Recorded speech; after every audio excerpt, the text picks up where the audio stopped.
नमस्कार दोस्तों, सक्षम क्लासेस के अंदर आपका हार्दिक स्वागत है। मित्रों, आज हम बात करने वाले हैं भारत के निर्वाचन आयोग से संबंधित महत्वपूर्ण प्रश्नों के बारे में, जो एग्जाम की दृष्टि से वेरी इंपॉर्टेंट है। जैसे कि अपने आने वाला एग्जाम है RS प्री, पटवार, इन सभी में बहुत ही इंपॉर्टेंट है। तो मित्रों, इस वीडियो को आप कंप्लीट देखना, जिससे आपको निश्चित तौर पर फायदा मिलने वाला है। तो आज का अपना पहला क्वेश्चन ये रहा, संविधान में निर्वाचन आयोग के संबंध में प्रावधान है। तो मित्रों देखिए, संविधान के भाग 15 के अंदर अनुच्छेद 324 से लगाकर अनुच्छेद 329 तक, ठीक है, 324 से 329 तक निर्वाचन आयोग के संबंध में प्रावधान है। इस बात को आपको ध्यान में रखना। इससे अपन देखें तो अपना यह आंसर सही होता है, भाग 15 यानी बी आंसर अपना ये सही होता है। मित्रों, अनुच्छेद 324 के अंदर निर्वाचन आयोग के गठन का प्रावधान है। कौन सा अनुच्छेद? अनुच्छेद 324 निर्वाचन आयोग के गठन का प्रावधान है। मित्रों, तो वेरी इंपॉर्टेंट है, ये एग्जाम में आएगा और सभी को पता भी होगा, ठीक है, तो इसको याद रखना है मित्रों। तो आई होप आपको समझ में आ रहा होगा। नेक्स्ट क्वेश्चन के बारे में देखते हैं। नेक्स्ट क्वेश्चन आपके सामने ये रहा, भारत के निर्वाचन आयोग के संदर्भ में निम्नलिखित कथनों पर विचार कीजिए। मित्रों, दो कथन दे रखे हैं, इस पर विचार करना है, उसके बाद बताना है कि इसमें से कौन सा कथन सत्य है। अमर सिंह राठौड़ भारत के प्रथम निर्वाचन आयुक्त थे। अमर सिंह राठौड़ भारत के प्रथम निर्वाचन आयुक्त थे। तो मित्रों, आपको पता होगा अमर सिंह राठौड़ भारत के प्रथम निर्वाचन आयुक्त नहीं थे, तो ये आपको गलत हो जाएगा। पहले कौन थे? तो पहले थे कौन मित्रों? वो थे अपने सुकुमार सेन। कौन थे? सुकुमार सेन, ठीक है। सुकुमार सेन भारत के प्रथम निर्वाचन आयुक्त थे। इतनी बात समझ में आ गई, ठीक है। दूसरा अपना पॉइंट है, निर्वाचन आयोग की स्थापना 25 जनवरी 1950 को हुई थी। निर्वाचन आयोग की स्थापना 25 जनवरी 1950 को हुई थी। तो मित्रों, ये 100% सही है, ठीक है। 25 जनवरी 1950 को निर्वाचन आयोग की स्थापना होती है, ठीक है। और इसी के दिन यानी 25 जनवरी को ही हम राष्ट्रीय मतदाता दिवस मनाते हैं। इस बात को भी ध्यान में रखना है, एग्जाम में आ सकता है कि राष्ट्रीय मतदाता दिवस कब मनाया जाता है। तो ये मनाया जाता है 25 जनवरी को, ठीक है। 25 जनवरी को राष्ट्रीय मतदाता दिवस मनाया जाता है। तो मित्रों, ये गलत हो गया। तो यहाँ पे अपना सत्य कथन कौन सा है? केवल और केवल 2 नंबर कथन अपना सत्य हो जाएगा, ठीक है। अगला जो क्वेश्चन है, पहली बार निर्वाचन आयोग को बहुसदस्यीय कब बनाया गया? मित्रों, जब पहली बार निर्वाचन आयोग का गठन हुआ था, तो ये केवल और केवल एक सदस्यीय था, ठीक है। केवल और केवल हमारे सुकुमार सेन ही इसके सदस्य थे, ठीक है। इस बात को आपको ध्यान में रखना है। फिर मित्रों, एक समिति आई 1989 के अंदर। 1989 के अंदर एक समिति आई, तो समिति का नाम था तारकुंडे समिति। क्या नाम था? तारकुंडे समिति। ये एग्जाम में आ सकता है, ध्यान में रखना, ठीक है मित्रों। तारकुंडे समिति, और इस समिति की सिफारिश पे इसको बहुसदस्यीय बनाया गया। एक तो मित्रों होगा अपना मुख्य निर्वाचन आयोग, और 2 अन्य सदस्य हो गए, ठीक है। इस बात को आपको ध्यान में रखना है। फिर मित्रों, 1990 के अंदर इसको पुनः एक सदस्यीय बनाया गया, ठीक है। पुनः इसको एक सदस्यीय बना दिया गया। कब? 1990 को, ठीक है।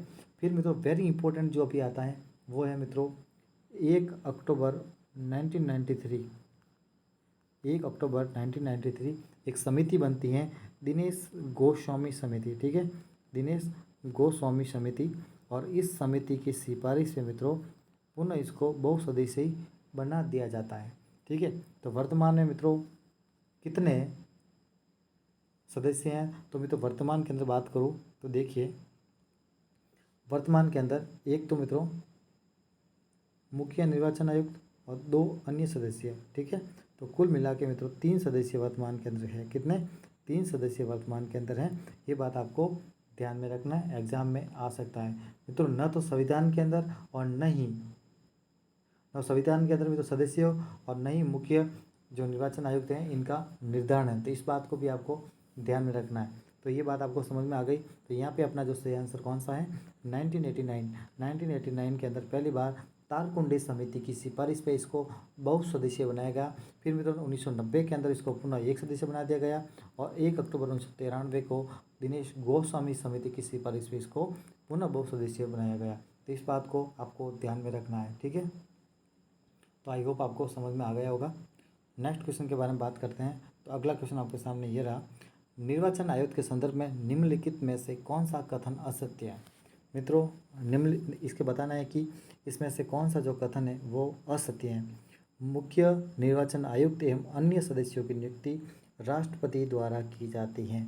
मित्रों देखिए, पहला, मुख्य निर्वाचन आयुक्त एवं अन्य सदस्यों की जो नियुक्ति है वो राष्ट्रपति के द्वारा की जाती है, ठीक है। तो ये आपको ध्यान में रखना है कि सही है या गलत है। तो मित्रों ये अपना सही है, ठीक है। किसकी जो निर्वाचित सदस्य है मित्रों, इनकी नियुक्ति है जो राष्ट्रपति के द्वारा की जाती है, ठीक है। इस बात को ध्यान रखना, और वो भी मंत्रिपरिषद की सिफारिश पे। किसकी सिफारिश पे? मंत्रिपरिषद की सिफारिश पे। तो इस बात को आपको ध्यान में रखना है। और इनकी जो सदस्य संख्या है, मित्रों, उसको निर्धारित करने का जो अधिकार है वो भी किसके पास है? वो राष्ट्रपति के पास है। तो मित्रों ये हमारा सही हो गया।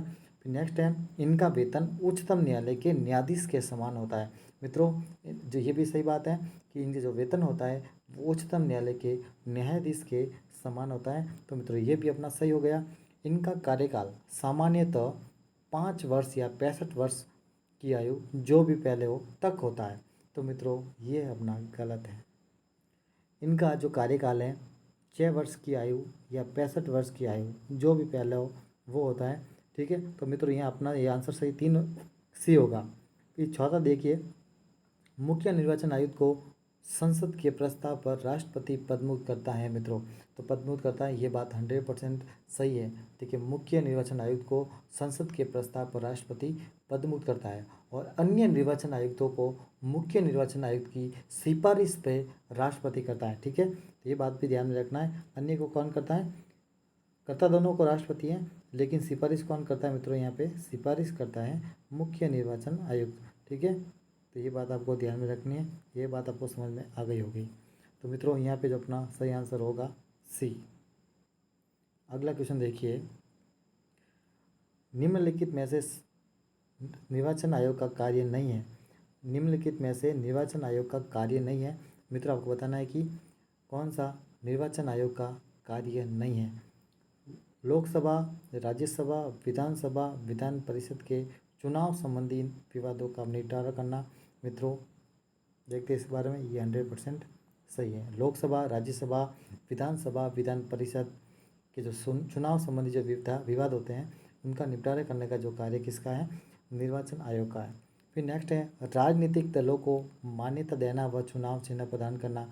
ये भी मित्रों अपने 100% सही है। तीसरा है, राजनीतिक दलों की मान्यता समाप्त करना। मित्रों ये भी सही है, ठीक है। नेक्स्ट देखिए, दल बदल के आधार पर सदस्यों की अयोग्यताओं का निर्धारण करना। मित्रों ये सरासर गलत है। दल बदल के आधार पर सदस्यों की अयोग्यताओं का निर्धारण उसका संबंधित जो सदन है उस संबंधित सदन के अध्यक्ष के द्वारा किया जाता है, ठीक है। अध्यक्ष के द्वारा किया जाता है। तो मित्रों इसमें के बारे में ध्यान रखना। ये मित्रों राष्ट्रपति को सलाह दे सकता है, ठीक है, सलाह दे सकता है, लेकिन अयोग्यताओं का निर्धारण ये नहीं करता है। तो इस बात को आपको उनको ध्यान में रखना है, एग्जाम में आ सकता है, ठीक है। इसके अलावा मित्रों जो कार्य हैं वो अगर देखें अपने, तो ये कि मित्रों ये चुनाव संपन्न करवाता है किन किन के? लोकसभा के, राज्यसभा के, ठीक है, लोकसभा के, राज्यसभा के, विधानसभा के और विधान परिषद के, ठीक है, राष्ट्रपति के और उपराष्ट्रपति के ये चुनाव संपन्न करवाता है। फिर मित्रों इस चुनावों की जो तिथि है ये घोषित करने का कार्य भी ये करता है, चुनावों की तिथि घोषित करता है, ठीक है। उसके अलावा बात करूँ मित्रों तो आचार संहिता भी लागू करने का ये कार्य करता है, ठीक है। आचार संहिता को लागू करने का भी ये कार्य करता है, ठीक है। तो ये बात भी आपको ध्यान में रखनी है। और अगर किसी क्षेत्र के अंदर पुनर्निर्वाचन करवाना है तो वो भी ये कार्य करता है। और जो मतदाता सूचियाँ हैं, ठीक है, उन सूची के अंदर उनका जो प्रकाशन करवाना है वो भी कौन करता है? ये भी वो करता है मित्रों। कौन करता है? निर्वाचन आयोग, ठीक है। तो इस बात को आपको ध्यान में रखना। नेक्स्ट क्वेश्चन के बारे में बात करते हैं। संविधान के किस अनुच्छेद में उल्लिखित है कि प्रति 10 वर्ष के पश्चात जनगणना के आधार पर चुनाव क्षेत्र व सीटों का निर्धारण करने हेतु एक आयोग का गठन किया जाएगा। ठीक है, तो मित्रों किस अनुच्छेद के अंदर ये उल्लेख है ये आपको बताना है। तो मित्रों ये उल्लेख है संविधान के अनुच्छेद 82 के तहत। ठीक है, लेकिन मित्रों संविधान के किसी भी अनुच्छेद के अंदर परिसीमन आयोग के गठन का प्रावधान नहीं है। ठीक है, परिसीमन आयोग के गठन का प्रावधान किसी भी अनुच्छेद के अंदर नहीं है। एग्जाम में आए तो इसको ध्यान में रखना। ठीक है, लेकिन मित्रों इसी अनुच्छेद के तहत अपन करते हैं क्या, परिसीमन आयोग का गठन करते हैं। इस बात को अपन को ध्यान में रखना है, लेकिन किसी भी अनुच्छेद के अंदर इसका गठन का प्रावधान नहीं किया हुआ है। ठीक है, तो ये बात आपको ध्यान में रखनी है। तो अनुच्छेद मित्रों यहाँ पे 82 आपका सही आंसर हो जाएगा। ठीक है,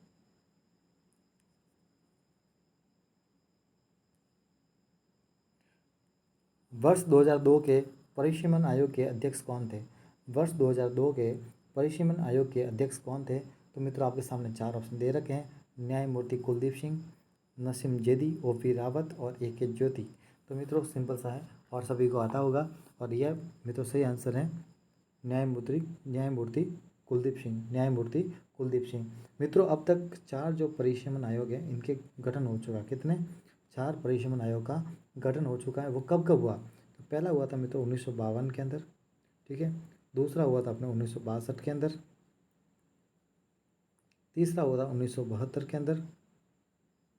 ठीक है, चौथा हुआ था 2002 के अंदर, और 2002 के अंदर जो हुआ, ठीक है, उसी के जो अध्यक्ष थे कौन थे? न्यायमूर्ति कुलदीप सिंह। ठीक है, तो इस बात को अपन को ध्यान में रखना है। और मित्रों इस आयोग ने 2001 की जनगणना के आधार पर चुनाव क्षेत्रों का जो पुनः सीमांकन किया था। ठीक है, ये ध्यान में रखना। मित्रों एक वेरी इंपॉर्टेंट बात यह है कि कुल सीटों की संख्या में परिवर्तन नहीं होगा। कुल सीटों की संख्या के अंदर परिवर्तन नहीं होगा। कब तक नहीं होगा? 2024 तक कुल सीटों के अंदर परिवर्तन नहीं होगा। लेकिन जो आरक्षित सीटें हैं, ठीक है, आरक्षित सीटें, इसके अंदर यानी इनकी सीटों के अंदर परिवर्तन किया जा सकता है। इस बात को आपको ध्यान में रखना है। आरक्षित सीटों का जो है ना, इनकी संख्या के बारे में जो संख्या में परिवर्तन किया जा सकता है, इस बात को अपन को ध्यान में रखना है। ठीक है, मित्रों वर्तमान में थोड़ी सी बात कर लेते हैं अपने लोकसभा और राज्यसभा के बारे में जो। ठीक है मित्रों, वर्तमान में लोकसभा के अंदर जो SC की सीट है वो कितनी है? 84। ठीक है, लेकिन जो परिसीमन से पहले कितनी थी? तो वो थी 79। ठीक है, परिसीमन से पहले कितनी थी? 79। तो मित्रों यहाँ पे बढ़ोतरी हुई है। ठीक है, आरक्षित सीटों के अंदर बढ़ोतरी हुई है, लेकिन जो कुल सीटें है उसके अंदर कोई परिवर्तन नहीं होगा। ST की सीटों की बात करूँ मित्रों, तो ST की जो सीटें हैं वो 74 है, वर्तमान के अंदर 74 है। ठीक है, और पहले कितनी थी? 41 थी। तो इस बात को भी आपको ध्यान में रखना, वेरी वेरी इंपॉर्टेंट है एग्जाम की दृष्टि से। ठीक है, इसी प्रकार अपन राजस्थान की बात करें तो कुल सीटें अपन राजस्थान के अंदर में बात करें, लोकसभा में SC की 4 सीटें और OBC इस ST की 3 सीटें। तो ये भी बात आपको ध्यान में रखनी है, SC की 4 और ST की 3। ठीक है, तो नेक्स्ट बढ़ते हैं आगे। नेक्स्ट क्वेश्चन आपके सामने ये रहा, परिसीमन आयोग के संदर्भ में निम्नलिखित में से कौन सा कथन असत्य है? परिसीमन आयोग के संदर्भ में निम्नलिखित में से कौन सा कथन असत्य है? तो पहला दे रखा है परिसीमन आयोग की सदस्य संख्या का निर्धारण नहीं है। तो मित्रों 100% सही है कि जो परिसीमन आयोग है इसकी सदस्य संख्या कितनी होगी, इसका कोई निर्धारण नहीं है। ठीक है, दूसरा है मुख्य निर्वाचन आयुक्त को इसका पदेन सदस्य बनाया जाता है। ठीक है, मुख्य निर्वाचन आयुक्त को इसका पदेन सदस्य बनाया जाता है। तो मित्रों ये भी एकदम सही है। फिर है अनुच्छेद 327 के तहत परिसीमन आयोग द्वारा किए गए परिसीमन को न्यायालय में चुनौती नहीं दी जा सकती है। तो मित्रों देखते हैं इसके बारे में। इस आयोग द्वारा कुल सीटों की संख्या में परिवर्तन नहीं किया जाता, ये हमने आगे देखा, अभी देखा था। तो मित्रों ये भी बात सही है, 3 ये पहले सही हो गए, लेकिन ये अपन का C वाला ये गलत है। ठीक है मित्रों, ये जो उल्लेख है वो 300 329 अनुच्छेद 329 के अंदर ये उल्लेख है। ठीक है, तो आप कहोगे कि 327 के अंदर क्या है। ठीक है मित्रों, तो 327 के अंदर ये उल्लेख किया हुआ है कि परिसीमन, जो परिसीमन है हेतु एक आयोग का गठन करने का जो अधिकार है वो किसका है, वो है संसद का। ठीक है, तो परिसीमन हेतु जो एक आयोग के गठन करने का जो अधिकार है वो किसका है, संसद का है। इस बात को आपको ध्यान में रखना है। तो मित्रों ये भी आपका सही होगा, और यहाँ पे जो सही आंसर होगा आपका सी नंबर। ठीक है, सी यहाँ पे सही आंसर होगा। नेक्स्ट देखिए, निर्वाचन आयोग को चुनाव संपन्न कराने हेतु आवश्यक कर्मचारी किस अनुच्छेद के तहत उपलब्ध करवाए जाते हैं। तो वेरी इंपॉर्टेंट है मित्रों, किस अनुच्छेद के तहत चुनाव संपन्न करवाने हेतु निर्वाचन आयोग को जो अधिकारी कर्मचारी उपलब्ध करवाए जाते हैं। तो मित्रों वो कौन सा अनुच्छेद है, वो अनुच्छेद है 324 के तहत। ठीक है, 324 के तहत राष्ट्रपति और राज्यपाल द्वारा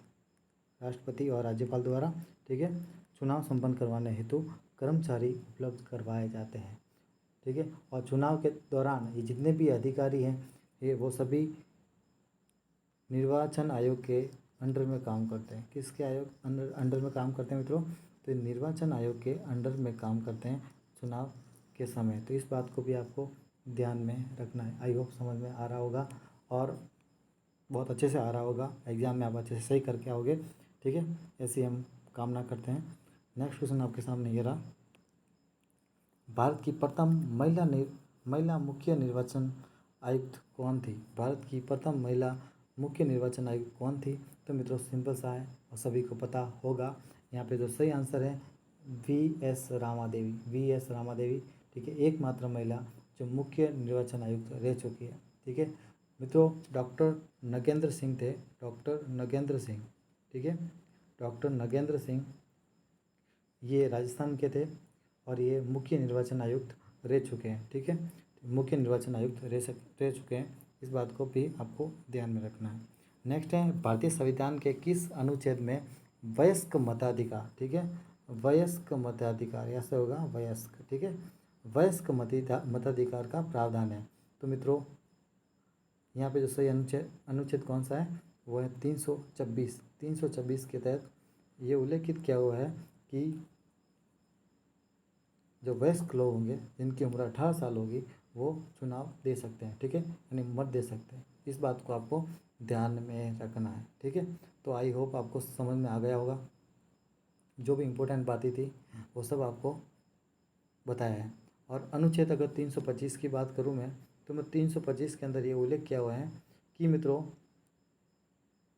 किसी भी मतदाता है, कोई भी व्यक्ति है, उसको मतदाता सूची के अंदर नाम जोड़ने से इनकार नहीं किया जा सकता। ठीक है, भले वो किसी भी जाति का हो, मूल वंश, धर्म, लिंग, कोई भी किसी भी आधार पे इसको इनकार नहीं किया जा सकता। ये बात को आपको ध्यान में रखना है। ठीक है, इस बात को आपको ध्यान रखना। ये किस अनुच्छेद के अंदर है, वो अनुच्छेद 325 के अंदर है। ठीक है, इस बात को आपको ध्यान में रखना है। तो मित्रों आई होप समझ में आ गया होगा। जितने भी क्वेश्चन बताए थे इंपॉर्टेंट एग्जाम की दृष्टि से, ठीक है, इनको एक बार ज़रूर पढ़ना, याद करना, ज़रूर आपको एग्ज़ाम में फ़ायदा मिलने वाला है। धन्यवाद।